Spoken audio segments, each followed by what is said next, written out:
A very good morning to all our participants. We thank you for joining us on this Tax Sutra Budget Special Breakfast Hangout with Yogesh Thar, partner Bansi Smith and Company, Mr. Anish Thakkar, partner Ernest and Young LLP, and Mr. Amay Kunte, founder Globeview Advisors, moderated by Tax Sutra Group Editor Mr. Arun Giri. Before I hand it over to Mr. Arun Giri, I would like to apprise all the participants that please keep the videos on mute, and you may post your queries in the chat box, which is located on the bottom right of your screen. I now hand it over to Arun, sir. Thanks so much, Jayesh. And this is going to be a fast-paced pre-budget show because everyone is enthused. I think everyone is going to be glued to their TVs for at least 60 minutes before the budget because we've been promised a budget like never before. Yogesh, don't get deceived by his new look. He is a person with 35 years of experience in the profession. He's seen many a budget where the promises have, it's been like flattering to deceive. I can read out quotes and quotes of Mr. Palkhiwala. In fact, that is one which was received this morning by me. And this is something I hope this budget is not like that. But yeah, here goes the quote. This was on the 1988-89 budget. The legendary Nani Palkhiwala, the finance minister, has presented the country with a budget bouquet made up of a few tiny fresh flowers at the front and a lot of cheap greenery at the back, sprayed with a soporific aroma with some stinging nettles, so well concealed that they are not easily discernible to the superficial observer. So we don't want Yogesh Bhai to say that in the evening today after reading the finance bill provisions. But welcome Anish, welcome Yogesh Bhai, welcome Amay to this pre-budget show. And I'll quickly start off. There is so much of expectation. The markets are down mainly because they are spooked. Some believe a wealth tax may come, some believe a COVID cess may come, some ultra-rich tax, or maybe something like taxing mark-to-market gains. So a lot of controversy is on. Some in fact contrarian views have come from thought leaders, well-known economists like even Shankar Iyer, saying that you must tax these mark-to-market gains of stock market. So I'll start quickly with Yogesh Bhai. Yogesh Bhai, what are the two things you don't want the finance minister to do today? I don't want the finance minister to touch the income tax act at all. I think that is, if that is done, you see, I have some reasons to say so. Because, look, if you can reduce the super rich surcharge, etc., it's well and good. But if you can't leave it, corporate tax rates have gone down 22%, new manufacturing companies 15%. They're good. They're good incentives for the corporate sector. Capital gains, right now, just leave it. I don't want even that so-called additional COVID tax, what people have been talking about. Because that's once again coming back to the same thing that, you tax the rich, for the poor. And then also COVID tax, whom you will tax. I mean, the so-called stock market, boom and so-called tax on that. Whom will you tax? You will tax the FIIs, or will you tax your own institutions who have this so-called paper gains? Or you will just tax the rich individuals. I think we should not be doing all those things right now. There are better things to do. There are better. So we'll come to that, Yogesh Bhai. So we are very clear on what not to do. Anish, the two things you don't want the FM to do today. I don't want any new tax, as Yogesh Bhai said very clearly, and I don't want miscellaneous changes cluttering up the finance bill. Every year you see you have 125 or so clauses where there are small amendments tinkering to various sections. I don't want the FM to do that, if that is possible, because I think, we've been through a very unusual year, right? This year has been very unusual, to say the least. And therefore, the least amount of pain to the lay public is what I want from the budget. And I hope that in a once in a 100-year budget, I am hopeful that I can see this. Anish essentially wants Tax Sutra out of business. So we'll not hear him. Yeah. That's so bad. I don't want Tax Sutra to be out of business, Arun. I just want the lay public to be comfortable in a year in which they. I hope both can mutually coexist. Absolutely. I agree with Anish that lesser the pain to the common person or the smaller businesses, so to speak, will be really useful in this year. Look, this year has been tough for everyone. I think government has also not been spared, in this year, be it the bureaucrats or even the whole machinery as well. And we all can understand the anxiety to generate more revenues, to meet all the expenses, and there are very limited opportunities available, to generate the revenues for the government. So it's going to be a tough balancing act for the finance minister. And clearly, the proposals like taxing the unrealized gains are not to be resorted to. That's my suggestion. There are a couple of alternatives, but maybe at a later stage in the discussion, I will elaborate on them. We will. Let's quickly get down to the things that the finance minister could do. As Amey just alluded to, you have a situation where fiscal math is going to be critical. There are some people like my good friend M.R. Venkatesh, though we may be ideologically poles apart, who says that throw the fiscal math to the wind. This is not a budget where you should look at the fisc and the fiscal deficit and so on and so forth. Yet the government eyes will be on that. Ultimately, it's the treasury, the balance sheet somewhere has to balance. Even if not, but somewhere it has to balance. So Yogesh bhai, Anish, very quickly, what are the steps that the FM can do where you can give some relief to the taxpayers, incentivize consumption, get out of the box ideas to get people back into jobs, maybe incentivize job creation. What are the 2 or 3 things that the FM can do on the job creation and incentivizing consumption part without resorting at the same time maintaining the fiscal balance to whatever extent you can, if at all? So I think if one looks at the global trend, then and go with that, then probably it will serve the purpose of increasing the employment and resolving the issues which you just spoke about. So and one of the global trend probably could be that you have this emphasis on electronic vehicles, etc. But you at the same time you do not have enough infrastructure in terms of charging at all the places. Yep. So you do that. You give boost to that particular sector where the generation of employment will be all over the country uniformly. Which is one thing. Of course, they have this one particular institution which is a conglomerate of I think 2 or 3 PSUs. Where they are doing some moves on this, and but anything out of the box, Yogesh bhai. Say for example, I'm just throwing some examples. Can the FM say that if you travel and airfare up to 1 lakh, even if it's a family travel, I'll give you a 50% deduction on your personal ITR. Or say if you stay in 3-star hotels or 4-star or 5-star hotels or whatever it is, if you stay and if your stay expense exceeds 1 lakh, I'll give you a 50% deduction on personal ITR. Can you do something out of the box to incentivize consumption? Yeah, they did this. They tried this with that LTC coupon which they did last year. Instead of the LTC, if you spend, then you'll be incentivized and that exemption will be available. They tried that. One can do that. I mean that's fine. But that won't really change the very bigger picture. Bigger picture needs to be changed with any one out of the box idea. Yogesh bhai, if you were the FM, what would you do? And I'll come to Anish and Amey for the same thing. One out of the box idea. Yeah. So incentive on spending, some sort of an incentive on spending. Incentive on spending. Anish?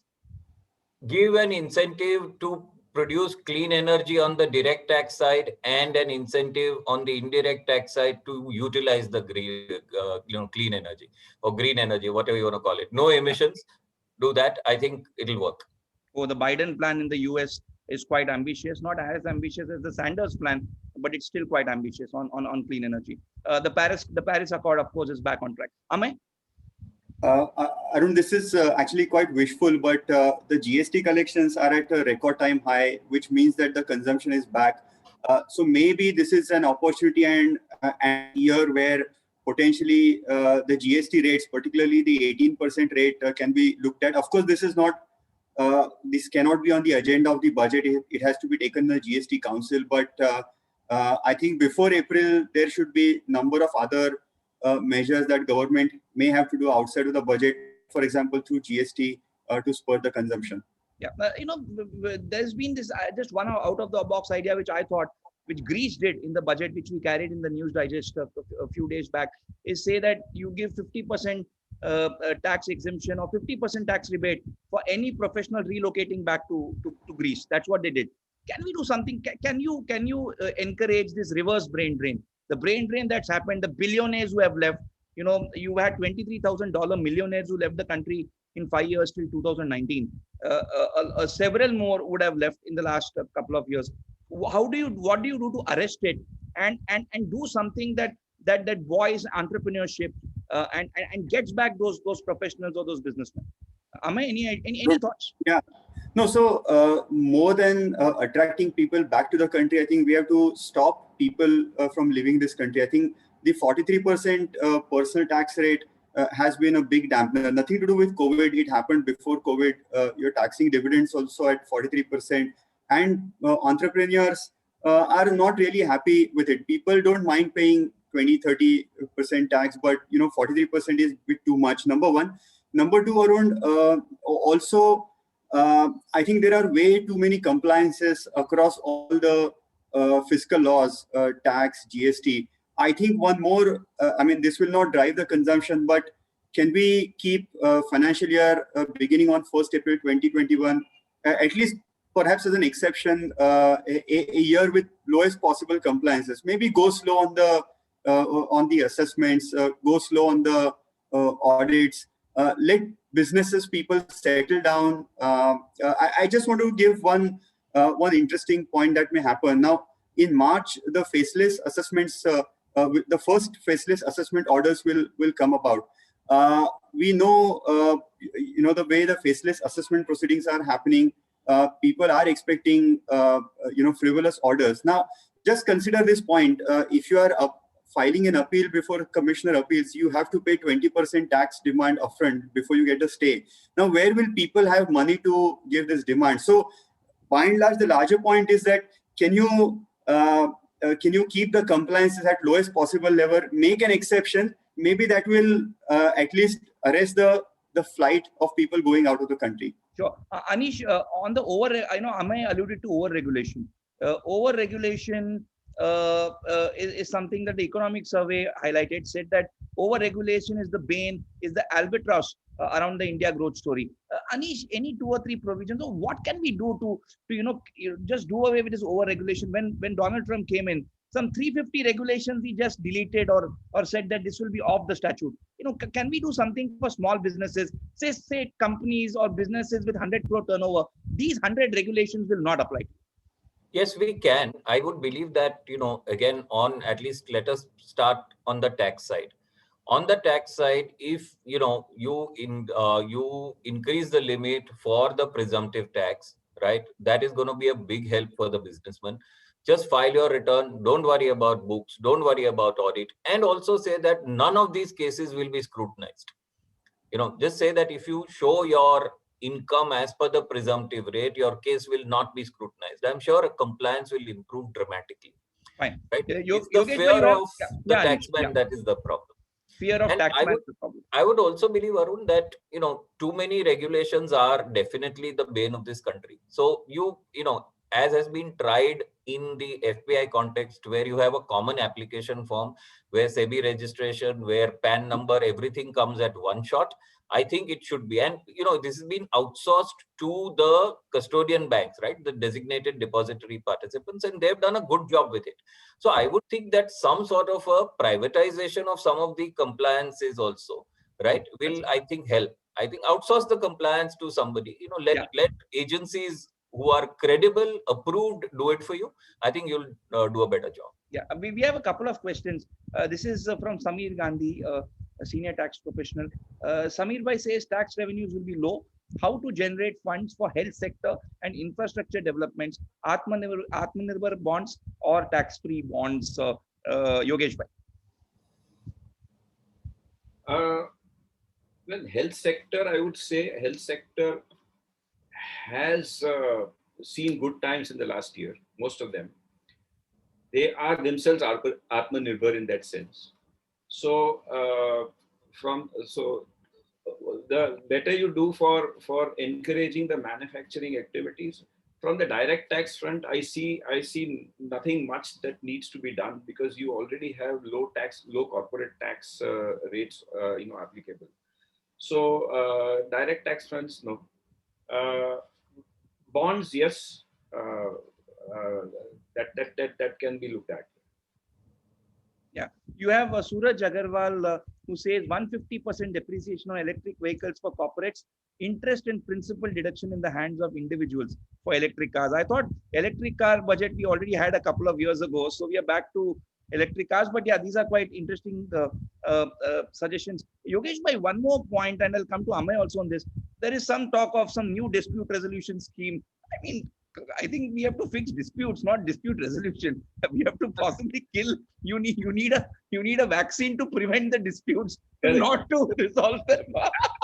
Absolutely, I do agree with you, because the way the only problem in our country is the way the laws are drafted and implemented.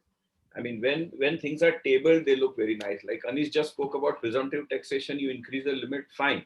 But how do you draft the presumptive taxation provisions? Is so ambiguous. It's so dicey that you don't know whether you will be eligible or you will not be eligible, and what sort of litigations will come in. Yeah. So I think that's one of the crucial things that needs to be addressed. Amay, another dispute resolution scheme? I'm not sure dispute resolution scheme, but I think in the next 1 year, Arun, I'm maybe laboring myself. After the first round of faceless assessment orders, there is going to be huge cases that are going to go before CIT appeals. So I think something needs to be done on 3 accounts. One is the prepayment of the taxes before the stay is granted.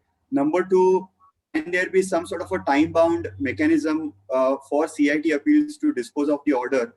And third thing, the application of the penalty 270A, which is again a very, very draconian. So I think these 3 things will be very crucial in this coming year, Arun. Yeah, we have Shefali, a very senior tax professional, and also who's been India representative at IFA congresses. Can we unmute Shefali? Can we hear from Shefali if she's here? I hope she can hear us. Joyesh, can you unmute Shefali so that we can hear from her?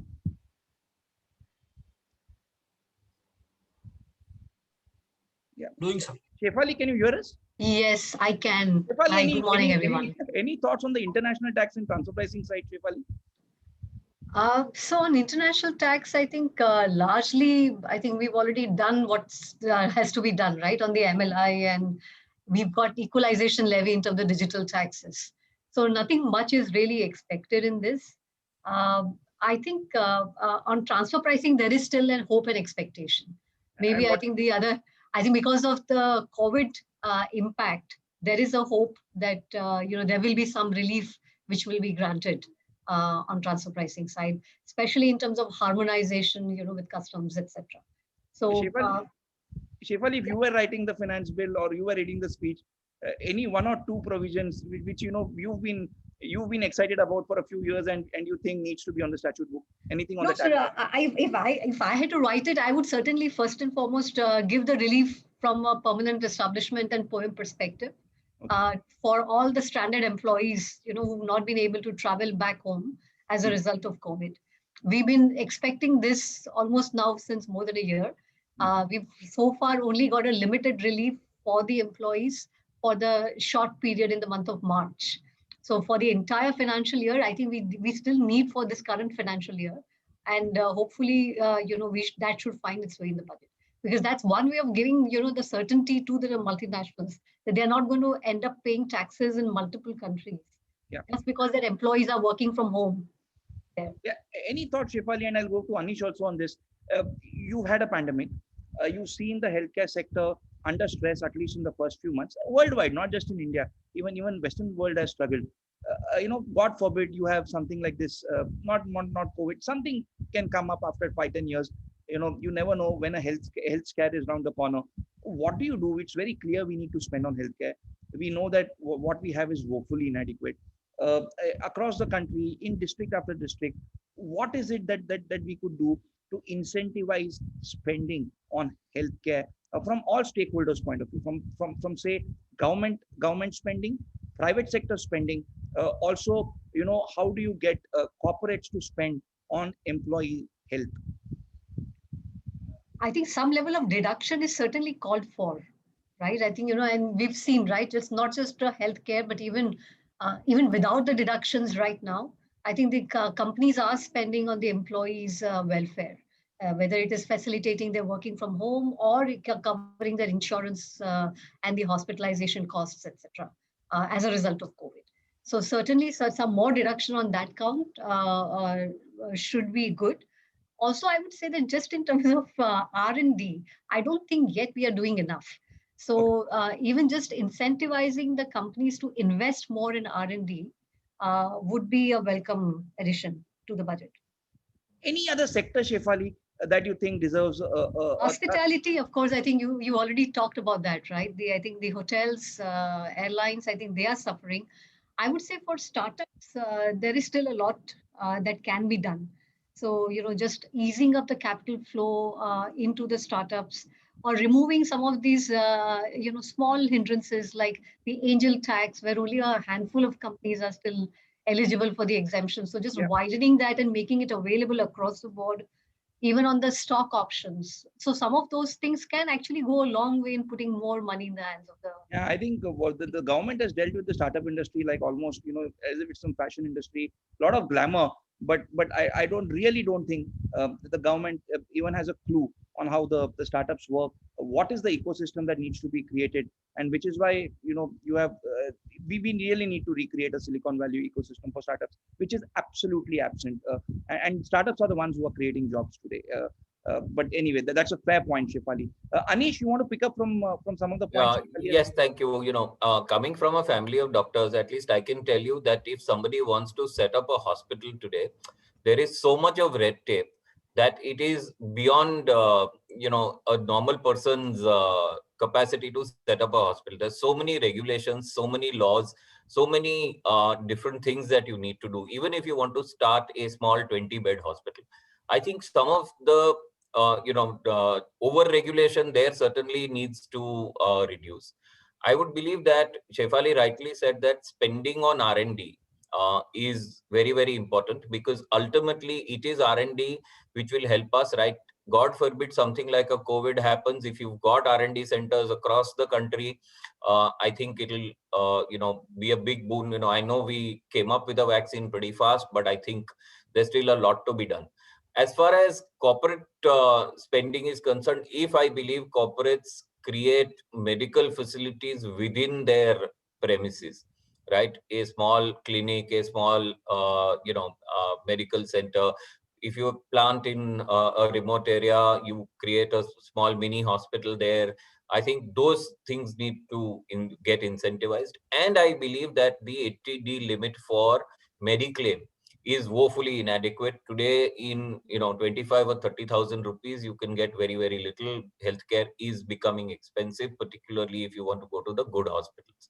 So I think a deduction of 50,000 rupees at the bare minimum for healthcare premium and testing for the senior citizens that you have needs to be done. I would also believe that in some way you need to encourage deduction for life insurance as well. So I know that these are all hit on the budget. It'll ultimately reduce the tax outgo for the FM. But I would think that some of these things are necessary. You may want to see how you want to bridge the gap, but I think that the relief to those who need the most has to be there. Yeah. Yogesh, you want to add something here? No, yeah. So, no, in terms of, Shefali and Anish have spoken about the healthcare sector. And I would also take a clue from what Shefali mentioned about the tourism sector, hotel sector, etc. And apart from that, I think I would personally feel education sector where digitalization you have done a lot in, since the days of demonetization. but more needs to be done, because COVID has opened the eyes of everyone that digitalization can improve. Apart from everything else, it can improve the status of education across the country. So a child sitting in a remote village can attend an international school in Mumbai or Delhi and get the same type of education. So a bit of emphasis on that, and some sort of tax incentives and some sort of fillip to education sector, including digitalization, etc., could go a long way for a long term equal distribution of equal progress all over the country. Sure. Amay, Rohan by one of the leading councils, eminent councils, Rohan Shah, Bombay. Rohan Bhai mentioned in our pre-budget series that you need to make India investment happy destination. The world will not wait forever. There is a lot of heartburn over the way India has reacted to the Kane and Vodafone arbitral awards. Generally, the feeling is that we've talked make in India, but we've not walked the talk. Amay, anything that we could do there? I mean. So Arun, I think more than the tax incentives, if we could just follow the simple principle of maintaining certainty around whatever promises that we make, I think that is what probably MNCs are looking at. I mean, look at, for example, equalization levy. We've talked about it for almost all last 12 months. It came a couple of days before the financial year. Suddenly, such an important levy without consultation. We did not issue any clarifications, guidelines. There are so many ambiguities. So I think just the way we deal with the MNCs, like I said, not in terms of the tax incentives, but a more certain approach will go a long way. That's the only suggestion I have to the finance minister while dealing with MNCs. Shefali, would you want the FM to announce today on the floor of the parliament in Lok Sabha that we will not challenge any of these arbitral awards? We'll actually give Kane not one but two gas speeds. Arun, Arun, I think that's really wishful thinking. I think that ship has already sailed. I think maybe for the future, but I don't think for the past anything like that can be expected. No, but Shefali, Amay is talking of certainty. And then, on the other hand, you have India and US now sparring on the USTR report. You have the equalization levy, then the equalization levy 2.0, then digital tax, then you have BEPS. What sort of certainty are we talking about for MNCs? Arun, I would think that, there is this tectonic shift that's happening all around the world. I think the equations between the countries is changing. I think that is our new reality. We have to give it time for the new kind of normal to settle in. I think at this stage, it is too late for India to really backtrack on anything. We've already gone and held out a position. You see Europe all over, they are all introducing DSTs. Canada is also looking to introduce DST. So that's not happening. I think what we can do, though, is make it convenient, like, the investment regime. How can we make sure that, at least we are not harassing people on the ground or giving faster resolution? I think that is something which is in India's hands.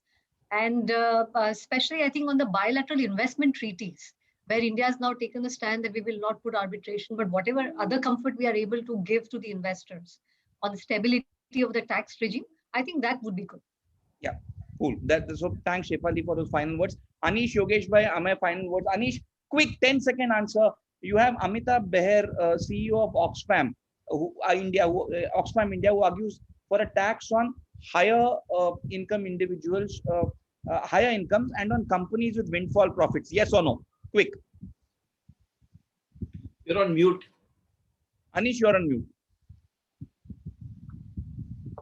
Answer is no. No. The reason is, everybody suffered in the COVID. People with higher incomes have helped those with lower incomes. So my answer is therefore no. No. Yogesh Bhai, tax on companies with windfall profits. Quick. Why not? Yeah. No, because everyone needs to conserve the capital, and that conservation of capital will bring the growth in the future. So I think the answer is no. That's a very too a short-term view to be taken. Amay, final words, Amay. No, I mean, such a extraordinary tax will again, will in fact, I mean, the economic survey referred a very nice term, ethical wealth creation. I think this budget really needs to walk the talk around this suggestion. Perfect.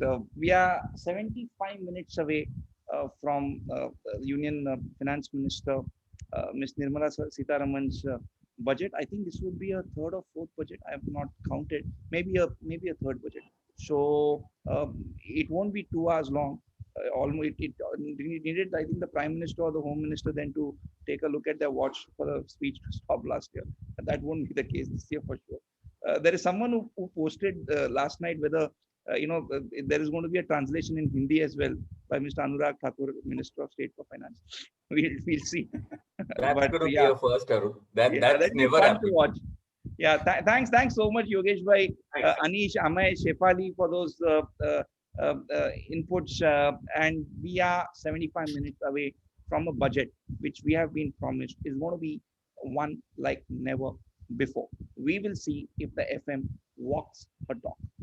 Goodbye, and be tuned into Tax Sutra for roadblock coverage of the Union budget, the Finance Minister's speech, then the analysis, finance bill provisions. You have the expert views through the day. Don't go anywhere else. See you and have a wonderful budget day. Thanks, Yogesh, Anish, Amay, and Shefali. Thank you. Thank you, everyone.